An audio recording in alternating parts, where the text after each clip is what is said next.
안녕하세요.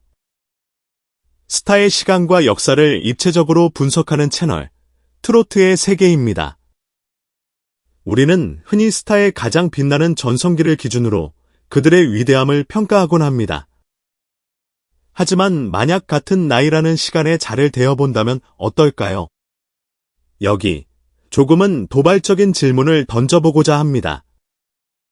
대한민국 트로트의 황태자 영탁, 그가 30대에 이룬 성과는 과연 가요계에 살아있는 전설, 나훈아와 남진 등이 그들의 30대에 이룬 성과와 어떻게 다를까요?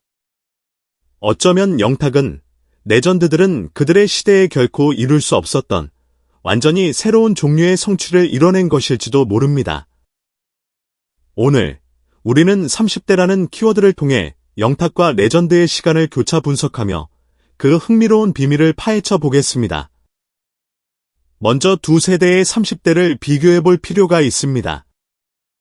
나훈아, 1947년생, 와 남진, 1945년생, 에게 30대는 그야말로 황금기의 절정이었습니다. 1970년대 중반부터 1980년대 중반까지 이들은 이미 20대 초반에 데뷔하여 슈퍼스타가 된 이후 대한민국 가요계의 모든 권력을 손에 쥔 제왕들이었습니다.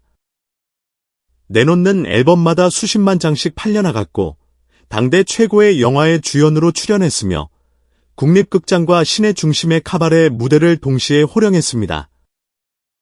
그들의 30대는 의심의 여지 없는 영광과 명예, 그리고 부의 시간이었습니다. 반면 2012년부터 2021년까지 이어진 영탁의 30대는 어땠을까요? 그의 30대는 비바람이 몰아치는 지방 축제 무대와 불 꺼진 녹음실을 전전했던 기나긴 무명의 시간이자 훗날의 폭발을 위한 준비기였습니다. 그는 세클래스라는 이름의 발라드 가수로 데뷔했다가 실패했고 다른 가수의 가이드 보컬을 해주며 생계를 유지하기도 했습니다. 이 고통스러운 시간은 표면적으로는 아무런 성과가 없는 것처럼 보였지만 사실 이 시기에 영탁은 레전드들이 그들의 30대에 가질 필요가 없었던, 그러나 현대의 스타에게는 필수적인 세 가지 특별한 무기를 자신도 모르게 연마하고 있었습니다. 이는 존버는 승리한다는 말을 온몸으로 증명해낸 눈물겨운 담금질이 시간이었습니다. 영탁의 레전드들과 비교하여 30대에 이룬 첫 번째 독보적인 성과는 바로 자체 제작 프로듀서로서의 정체성을 확립했다는 점입니다. 과거 레전드의 시대는 철저한 장인 분업 시스템이었습니다. 당대 최고의 작곡가 박춘석, 신중현 등이 곡을 만들면 가수는 그것을 자신의 목소리와 카리스마로 완벽하게 해석하고 표현하는 데 집중했습니다. 가수가 직접 곡을 쓰는 경우는 드물었으며 이는 유명 작곡가의 간택을 받아야만 히트곡을 낼 수 있었던 당시의 시스템을 의미합니다. 하지만 영탁은 긴 무명 시절 동안 히트 작곡가에게 곡을 받을 기회가 없었기에 스스로 곡을 쓰는 법을 터득해야만 했습니다. 그의 30대 후반에 탄생한 메가 히트곡 네가 왜 거기서 나와는 이러한 배경 속에서 탄생한 걸작입니다. 실제 경험담을 바탕으로 한 위트 있는 가사, 트로트에서는 보기 드문 강렬한 록 기타 리프, 그리고 중독성 강한 멜로디는 그가 얼마나 뛰어난 감각을 지닌 프로듀서인지를 증명했습니다. 그는 이 노래의 작사, 작곡, 편곡까지 도맡으며 자신의 음악적 색깔을 완벽하게 통제했습니다. 이후 장민호의 길십 안익시브 등을 프로듀싱하며 그 능력을 다시 한번 입증했습니다. 이처럼 단순히 노래를 부르는 것을 넘어 자신의 히트곡을 직접 기획하고 창조해내는 프로듀서형 스타의 모습은 레전드들이 30대에 보여주었던 최고의 해석가로서의 모습과는 질적으로 다른 새로운 시대의 성과라 할 수 있습니다. 두 번째 성과는 오디션이라는 현대적인 플랫폼을 통해 전 국민적인 스타덤에 올랐다는 점입니다.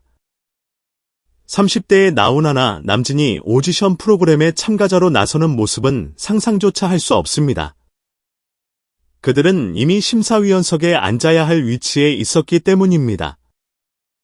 레전드의 시대의 오디션은 신인을 발굴하는 등용문이었을 뿐 이미 활동하던 가수가 제기하는 무대는 아니었습니다.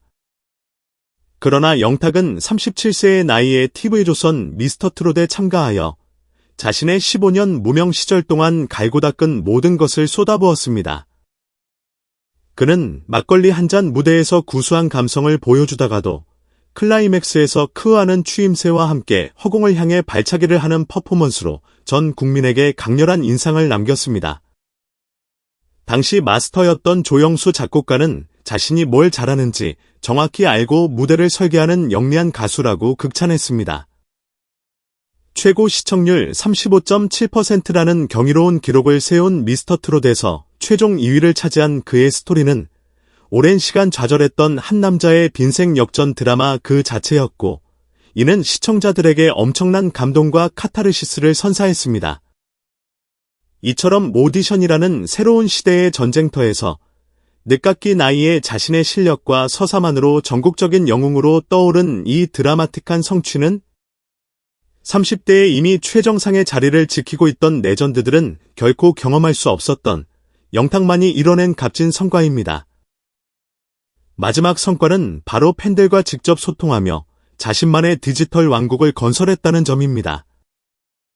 레전드들의 시대의 팬과 스타의 소통은 팬레터나 멀리서 바라보는 콘서트가 전부였습니다.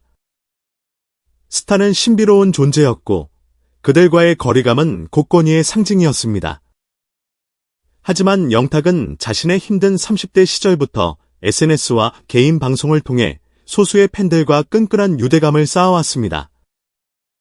그리고 미스터트롯 이후에는 구독자 수십만 명에 달하는 개인 유튜브 채널 영탁의 불숲TV를 통해 자신의 일상과 음악 작업 과정을 가감없이 공유하며 팬들과 수평적 소통을 이어가고 있습니다.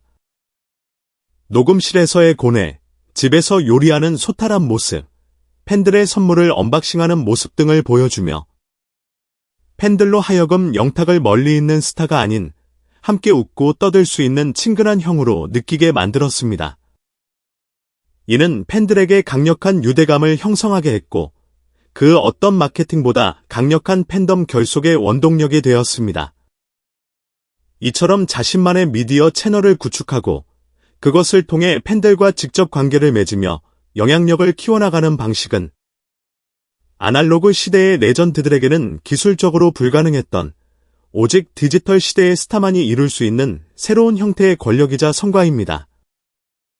결론적으로 나훈아와 남진이 30대의 명성의 정점을 찍었다면 영탁은 그의 30대의 현대적 스타가 되기 위한 능력의 정점을 찍었다고 말할 수 있습니다.